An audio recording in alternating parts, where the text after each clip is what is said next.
তো হ্যাঁ বন্ধুরা, আপনারা যদি এমপ্লয়মেন্ট ব্যাংক এক কথায় যুবশ্রী ভাতায় অ্যাপ্লিকেশন করে থাকেন এবং অ্যাপ্লিকেশন করার পর এখনও আপনারা টাকা পাচ্ছেন না, তো আপনাদের নিজের অজান্তেই যে ভুলগুলা করেছেন, আপনাদের মনে যে প্রশ্ন উঠছে যে আমরা কি ভুল করেছি যে আমাদের এখনও টাকা আসছে না, তো সেই টপিক নিয়ে আমি এই ভিডিওটি তৈরি করছি। আপনারা ভিডিওটা শুরু থেকে শেষ পর্যন্ত দেখবেন এবং যারা এখনও অ্যাপ্লিকেশন করেননি তাদের ক্ষেত্রেও বলবো যে আপনারা আপনাদের প্রথম স্টেপগুলা কী, এবং যারা অ্যাপ্লিকেশন করে এক্সচেঞ্জ ব্যাংকে এক্সচেঞ্জ অফিসে গিয়ে আপনারা গিয়ে ডকুমেন্টসগুলোকে সাবমিট দিয়েছেন, তাদের ক্ষেত্রেও বলবো যে আপনারা কি কি করতে হবে কাজগুলা অ্যাপ্লিকেশন করার পর।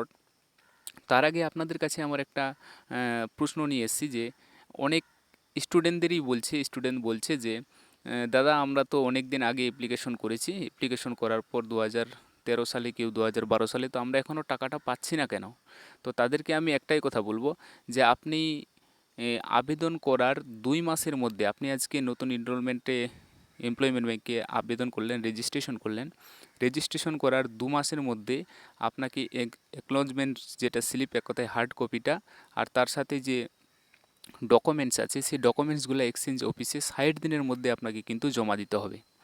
এবং এই 60 দিনের মধ্যে জমা দেওয়ার পর আপনার কাছে একটা এসএমএস আসবে। সেই এসএমএসে লগ ইন এবং পাসওয়ার্ড আপনার মোবাইলে দিয়ে দেওয়া হবে। সেটাকে আপনি লগ ইন করবেন। লগ ইন করার পর এর পরবর্তী স্টেপ, আপনাকে দিয়ে দেওয়ার পর, লগ ইন এবং আইডি পাসওয়ার্ড দিয়ে দেওয়ার পর, আপনাকে আইডি পাসওয়ার্ড দিয়ে দেওয়ার পর আবার কিছুদিন আপনাকে কিন্তু ওয়েট করতে হবে। যদি ওয়েট না করতে হয়, কারো তাড়াতাড়ি হয়ে যাচ্ছে কাজটা এবং কাউকে অনেক দিন ওয়েট করতে হচ্ছে, 1 মাস, 2 মাস, 6 মাস, 1 বছর অবধি কিন্তু ওয়েট করতে হবে।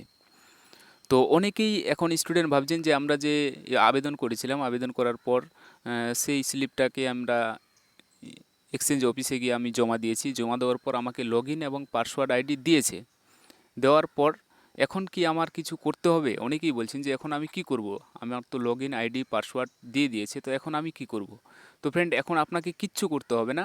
আপনার মোবাইলে কিন্তু আরেকটা এসএমএস আসবে। সেই এসএমএসে বলা হবে যে আপনার ব্যাংকের অ্যাকাউন্ট নিয়ে আপনাকে কিন্তু আপনার এসডি অফিস কি এক্সচেঞ্জ অফিসে গিয়ে আপনাকে ব্যাংক অ্যাকাউন্ট নিয়ে জমা করতে হবে।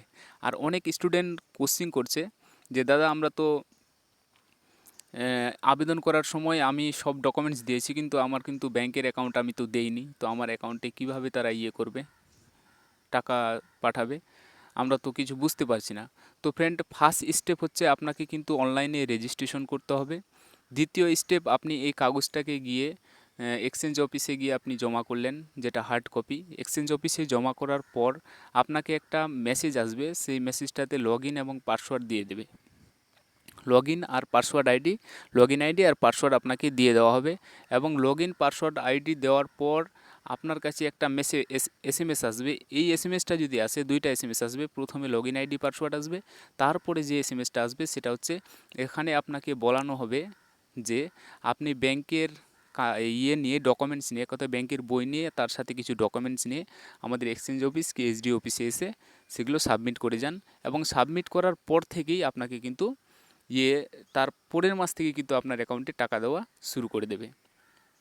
তো যে এসএমএসটা আপনাদের কাছে আসবে, সেই এসএমএসে কিন্তু ডেট দিয়ে দেওয়া হবে যে এই ডেটের মধ্যে আপনাকে কিন্তু এখানে ভিজিট করতে হবে এক্সচেঞ্জ অফিস কি এসডি অফিসে।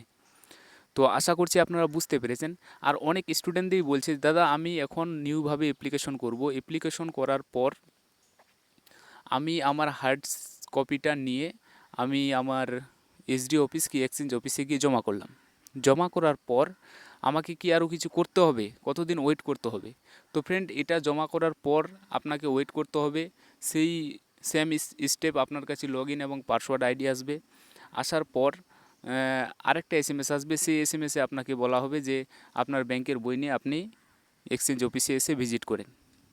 তো ফ্রেন্ড, যারা এখনও অ্যাপ্লিকেশন করেননি, প্লিজ অ্যাপ্লিকেশন করে নিন। আর ঐক্যশ্রী সম্বন্ধে এক কথায়, ঐক্যশ্রী সম্বন্ধে একটা নতুন আপডেট এসে আমি ভিডিওটা নিয়ে এসেছি, তো নেক্সট ভিডিওতে আমি আপলোড করব। আর এমপ্লয়মেন্ট ব্যাংক সম্বন্ধে বিশেষ কিছু আপডেট এসে আমি সেই আপডেটটি আপনাদেরকে জানিয়ে দেওয়ার চেষ্টা করব। আমার চ্যানেলটা প্লিজ সাবস্ক্রাইব করে রাখবেন। থ্যাংক ইউ, ধন্যবাদ। নেক্সট ভিডিওতে আবার দেখা করছি।